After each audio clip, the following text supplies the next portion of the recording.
割开精神病人的太阳穴，再用手摇钻孔器指导大脑，直到将额叶组织捣乱。这不是什么变态的刑法，而是在1949年收获了诺贝尔医学奖的灵魂抽取术。将额叶切除后，人便会失去情感，自然也就失去了所有精神病的症状。这家精神病院的院长对手术进行了升级，只需要一把普普通通的冰锥，对准眼窝上方40度的骨头，再轻轻的来上一锤，额叶便能被轻松切除。手术恶心吐了护士长，吓昏了投资人，就连铮铮铁骨的男护士都不敢直视，唯独刚入职1天的拉拉学得聚精会神，甚至带头鼓起了掌。这个手术即使再恶心，他也必须学会。1星期前，拉拉舟车劳顿来到这家偏远的精神病院应聘，他等了几个小时才被院长接待，对方却无情地拒绝了他。拉拉出门到厕所补妆，听到了走廊尽头传来了奇怪的声音，打开一看，一位护士竟然正和病人激战中。这绿色的灯光说明了一切。拉拉一声不吭地走了出来，连门也不帮人家带上。临走前，他在前台顺走了那位护士的包，根据里面的证件找到了对方的丈夫和女儿，再捡了个洋娃娃来威胁护士。第二天，州长突然来精神病院视察，院长却收到了护士的辞职信。正当他愁着人手不够的时候，拉拉又出现在了院长面前。他穿上护士服，偷偷给一个病人服下了降血压的药，病人瞬间心脏骤停，倒在了地上。正当众人手足无措的时候，拉拉迅速上前，在州长和记者面前上演了一出紧急抢救的戏码。州长立马表彰拉拉的临危不乱，还和他一起合影作秀。院长没办法，只好将拉拉留下来，但拉拉心里明白，等州长一走，院长还是会找机会把自己赶走的。他找到了一个刚得知哥哥死亡的重度抑郁症患者，怂恿他通过自杀来解脱，并告诉他院长的办公桌上有一把裁纸刀。拉拉在走廊上假装和院长偶遇，办公室里传来了响动，他们走近一看，一具尸体倒在了地上。院长的焦虑症瞬间发作，变得六神无主。拉拉趁机安抚不知所措的院长，让他赶紧去稳住州长，尸体就交给我来处理。最终尸体被火化，拉拉也顺利留在了医院。他之所以如此处心积虑，可不是为了工作，而是因为他有一个不可告人的秘密。1周前，4名神父在家中被害，死状极其惨烈，民众高呼要将凶手就地处决，但是依照法律程序，凶手必须先在这家医院进行精神病评估才能被送上法庭。而拉拉正是这名凶手的姐姐，所以她不惜一切代价混进医院，为的就是将弟弟救出来。可糟糕的是，弟弟被视为极度危险的罪犯，不仅被单独关押在地牢，就连洗澡都不能松绑，一旦被视为精神正常，等待他的将是死刑。更麻烦的是，弟弟当晚杀红了眼，没注意到床下还藏着一个，于是这位神父就成为了重要的目击证人。拉拉伪装成信徒接近神父，假装希望凶手受到审判，并用虔诚的祈祷骗取了神父的信任。拉拉告诉还胆战心惊的神父，可以先将经过告诉自己，为之后的出庭做好准备。神父就这样被拉拉骗到了旅馆，一杯茶水下肚，神父不省人事。醒来时，他已经被五花大绑在了床上。拉拉拿起冰锥，向神父实施了自己刚刚学会的额叶切除手术。 God bless you, Father. 女人被锁进浴缸，一瞬间水温上升，女人疼得撕心裂肺，不断求饶。护士告诉她，必须先用48度的烫水清蒸半个小时。时间一到，女人被趁热捞出，再放进冰水里冰镇5分钟。女人被折磨得差点断气，再也不敢有任何违背医生意愿的想法。于是护士宣布，恭喜你被治好了。而之所以要这么对待女人，全因为她前一天请了拉拉去吃生蚝，还把她带到了一家百合酒吧。在这个年代，这种取向会被视为是在亵渎上帝，因此必须接受治疗。拉拉在这家精神病院中收益匪浅，这个神父目睹了他的弟弟杀人，拉拉便用学到的冰锥疗法切除了神父的额叶。手术很成功，神父坐到了轮椅上，流着哈喇子，他这辈子都安静了。证人解决了，但是弟弟的诊断却不顺利，他表演的实在是太完美，完美到不可能有一个精神病人同时拥有这么多症状。院长一眼就看出了弟弟是在装疯躲避刑罚，精神证明开不出来，弟弟就难逃一死。正当拉拉谋划着要如何搞定院长的时候，他偶然撞见了院长被一个光头男持枪追杀。拉拉请劫后余生的院长吃饭，让他说出他到底犯了什么会引来杀身之祸的大错。院长自然不愿意轻易透露，但之前办公室的那具尸体已经把他们绑在了一条船上，他也只好说出那件令他心惊的陈年往事。几年前，院长接到了一个富婆的委托，去治疗他那个喜欢到处用针扎人的儿子，没想到意外发生了。富二代趁院长不注意往水里倒入了一整瓶致幻剂，整整是治疗剂量的200倍，一口下去，两人一起发了疯。富二代说他看到了上帝要赐予他一双神之手。不久后，他真的带着一对手臂来到了院长面前。 We are going to put these on me. 院长后来才知道，那是富二代活生生将园丁的手砍了下来。随后，富二代又砍断了自己的手臂，让院长为他接上神之手。院长照做了，但是富二代后来却出现了败血症症状，连双腿都坏死了，最后不得不全部截肢。院长隐姓埋名，逃之夭夭，用假证件在偏远郊区开启了这家精神病院。如今富婆查到了他的真实身份，派了光头杀手要将院长碎尸万段。听了如此血腥的故事，拉拉依旧淡定自若。光头杀手这辈子都是一个人风里来雨里去的，一看就是扛不住诱惑的人。拉拉略施美人计，给了光头一个温暖的港湾，就轻松将他拿下了。光头又把院长和富二代的故事说了一遍。拉拉假装震惊，表示自己就是那家精神病院的护士，可以帮光头除掉院长。第二天晚上，拉拉把光头杀手带到了医院，支开前台和门卫，让对方混进了院长办公室。洗手间突然传出声响，光头循声而去，下一秒这一切都是拉拉和院长联手布的局。他们把被砸晕的光头伪装成病人带到了水疗室，将水烧开，重重锁上大门。水温越来越高，杀手疼得大叫。当他终于奋力挣开束缚时，早就被炖得骨肉分离。他撑着骨架逃出诊室，却撞见了值班警卫。警卫被这步步逼近的鬼东西吓了一跳，惊慌的开枪射击。警卫傻了，医生也傻了，只有拉拉淡定的把光头扔进焚尸炉毁尸灭迹。这下院长和拉拉彻底成了一根绳上的蚂蚱，弟弟的装疯行动可以顺利展开了。拉拉在焚烧尸体前，偷偷从光头杀手的衣服中翻出了钥匙，打开了他暂住的旅馆房间，找到院长和雇凶富婆的资料。拉拉打响了富婆的电话，告诉对方你派来的杀手已经被我解决了，如果你还想解决院长的话，建议跟我合作。 You'll be seeing me very soon, Miss Ratchet. I'm looking forward. 拉拉的双面间谍游戏就这样开始了。餐厅里，院长在拉拉的威胁下答应了帮他弟弟脱罪。为了计划能顺利的进行，拉拉还要到了护士长的职位。院长一拳捶烂了老护士长精心烘焙的点心，将他降为了普通护士。拉拉身为护士长的第一件事，就是准备为精神病院搞一场周年舞会，让病人和医护人员共同参加狂欢。拉拉来到地牢，告诉弟弟情况。现在院长已经被我搞定，只要再搞定州长就行。我要你在舞会上自残，让所有人都认定你是一个不折不扣的精神病，这样得到消息的州长才会相信你。弟弟得知消息后非常高兴，但并不是因为他终于有机会逃脱法律制裁，而是因为他看上了那个每天来给自己送饭，还给自己展示手艺活的小护士。这个舞会，他终于能和心仪的舞伴共舞了。而没了职位的护士长这边可就伤心了。拉拉给他带来了一个桃子，接着就是一番输出洗脑，让他不要过于伤心。其实这都是院长爱你的表现，他希望你不要过于劳累，这样你们才有时间搞对象。同时，拉拉还建议护士长趁这机会在舞会上邀请院长作为舞伴。护士长娇羞的点了点头。接着，拉拉又转头找到了院长，让他必须答应护士长的邀请。院长想起对方那满是皱纹的脸就开始恶心，但拉拉这位月老却非要给他们签根钢筋。没办法，院长只好假装答应护士长，并用刚学会的催眠术让护士长放弃参加舞会。可能是在精神病院见识太多了，这招对护士长并没有用，但院长的催眠术却在刚转来的病人身上有着奇效。夏洛特有着典型的多重人格分裂，一会儿说自己是首席小提琴家，一会儿又说自己是战场上的英雄。Come get me, Adolf. We're gonna finish this thing. 在院长的催眠术下，夏洛特说出了他精神失常的原因。原来他曾经被4个白人关在地下室虐待了9天，无法承受住这痛苦的回忆，内心便创造出了多个人格来保护自己。通过催眠，院长竟然成功让主人格重新掌控了夏洛特的身体。回到家的院长激动地哭了出来，没想到自己这把年纪还能再创医学奇迹。第二天晚上，舞会开始，拉拉把刀片藏在了餐巾底下，静待弟弟表演。院长不情愿地搂起护士长开始跳舞，随着对方越靠越近，院长终于受不了了，羞辱并拒绝了护士长。Nothing is going to happen between us. You will never speak to me again. Do you understand? If you do, I will strike you.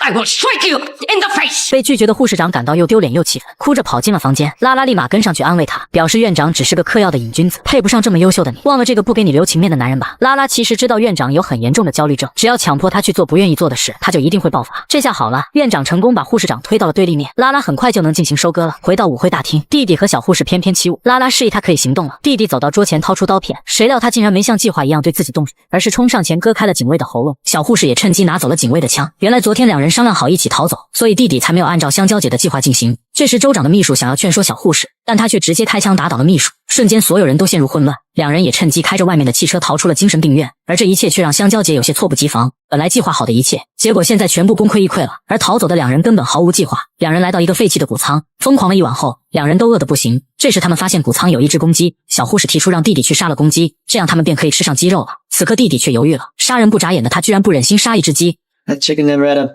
mean thought. You never did one bad thing. Animals are not like people. 最后小护士只好亲自上场，在掰断鸡脖子的那一刻，弟弟甚至不敢直视。Really? You couldn't watch me?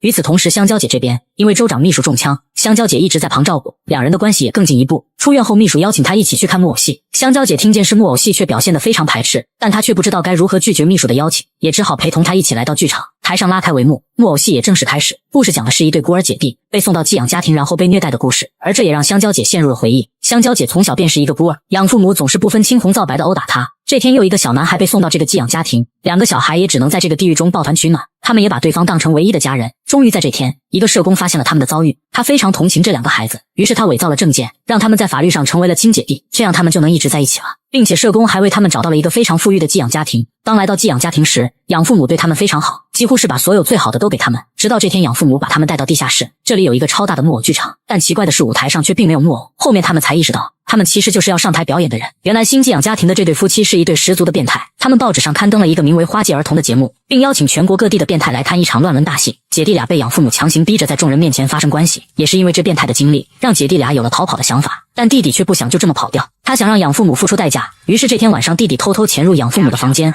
趁他们熟睡时，先用剪刀戳瞎了他们的眼睛，然后又在他们的腹部捅了好几刀。弟弟这时让姐姐赶紧离开，看见这一切的姐姐非常害怕，她头也不回地逃走了。而也是这一别，香蕉姐再也没有见过弟弟，直到不久前她才在报纸上看见关于弟弟的新闻。她一直对当年的事情心存愧疚，这就是她为什么要想方设法救出弟弟的原因。而回想这一切的香蕉姐在剧场表现的有些失态，州长秘书也发现她的异样，在她的一番询问下，香蕉姐才把这段经历告诉了她。这一切本来进行得非常顺利，院长已经被她控制住，只要弟弟装疯瞒过州长便可以免去死刑，但弟弟却选择杀死警卫和小护士逃走，让他的计划前功尽弃。而逃走的弟弟和小护士很快便被警察包围，为了不连累爱人，弟弟选择自己出来自首，但小护士却从一旁拿起猎枪打向了警察，最后小护士被乱枪射杀，弟弟则被抓回了精神病院。而得知这件事的州长立马赶来，因为弟弟的这次越狱让他非常生气，他命令院长立马给出诊断报告，他必须要让弟弟处于死刑，否则医院将不会得到政府的任何资助。院长被迫签下了诊断书，但尽管这样，香蕉姐也并没有放弃，她找到之前被院长拒绝的护士长，现在护士长非常反感院长，香蕉姐在将她把富二代弄残废的事情告诉了他，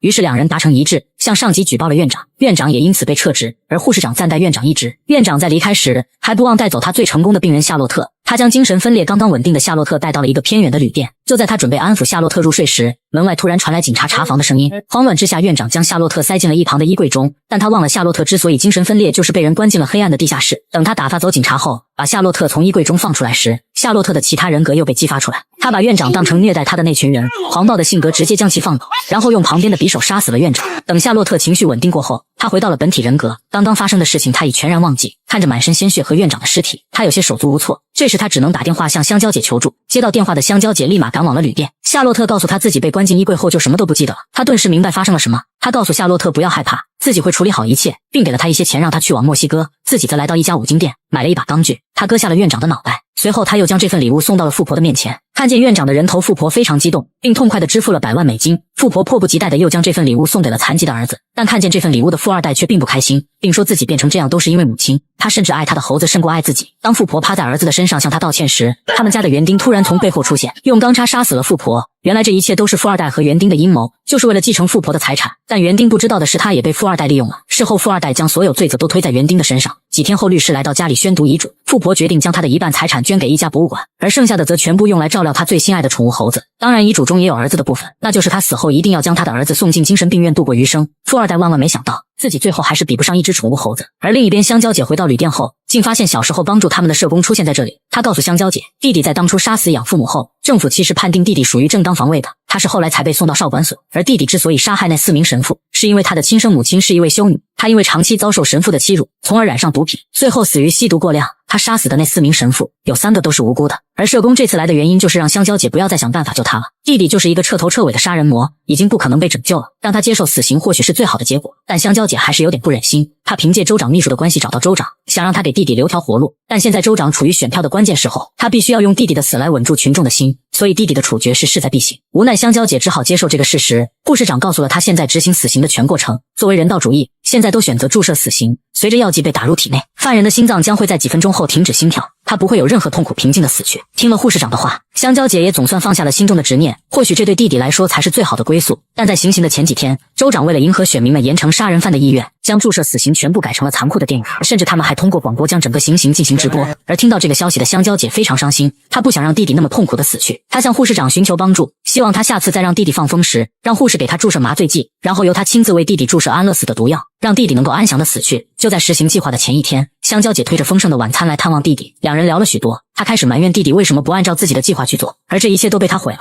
但弟弟却说自己爱那个小护士爱得太深。 Why didn't you just love me? Why?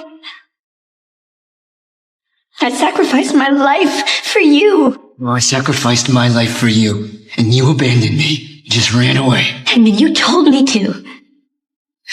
So you're done with me? 但弟弟不知道的是，他有多感谢他。香蕉姐告诉她自己是不会放弃她的。第二天，杀死院长的夏洛特突然回来了，这一次她又分裂出新的人格。她现在认为自己是这家精神病院的院长，她模仿着院长的样子和护士长说话，并拿出弟弟的报纸说他是自己最重要的病人，还说自己要通过治疗弟弟来证明自己的能力。这时医院的另一位男护士想要拦住他，但他却突然拿出桌下的手枪，并毫不犹豫地扣动了扳机。随后他挟持护士长来到关押弟弟的地牢，一枪打倒警卫，然后将弟弟放了出来。弟弟也被这一幕给整懵了，但现在也无所谓了，只要自己能逃出去。他拿起猎枪逼问护士长自己的姐姐哪去了，为什么来救自己的是一个疯子，他的计划又是什么？而被枪指着的护士长害怕地把所有的事全都说了，而得知姐姐要将自己安乐死的弟弟露出了失望的神色。他将护士长关进牢笼后，拿着猎枪和夏洛特大摇大摆地走出精神病院。就在他们驾车离开时，刚好遇见了赶来的香蕉姐。他看着离开的弟弟，也意识到他们的姐弟情分也到此为止了。几年后，香蕉姐和州长秘书来到墨西哥生活，他们生活得非常惬意。香蕉姐本以为他们会一直这样幸福地生活下去，但接下来报纸上报道的一起谋杀案让她开始感到不安。一家医院的7名护士全部遇害，她明白这一切肯定预示着什么。这时服务员拿着接通的电话来找她，当接起电话的那一刻，她就已经知道对方是谁了。 Hello, Edmund. How'd you know it was me? Because I know every thought in your head the moment you have it. I knew you wouldn't stop. And I knew you'd do something to try to get my attention. Did you like my tribute? The nurses' massacre? It was a clue. Well, Edmund, you have my full attention. But listen to me now, sis. I don't have to. You're going to tell me that I betrayed you. And that you're coming for me. And that I should be very afraid. Well, let me tell you something, brother. You are the one who should be afraid. Because I am coming for you, Edmund.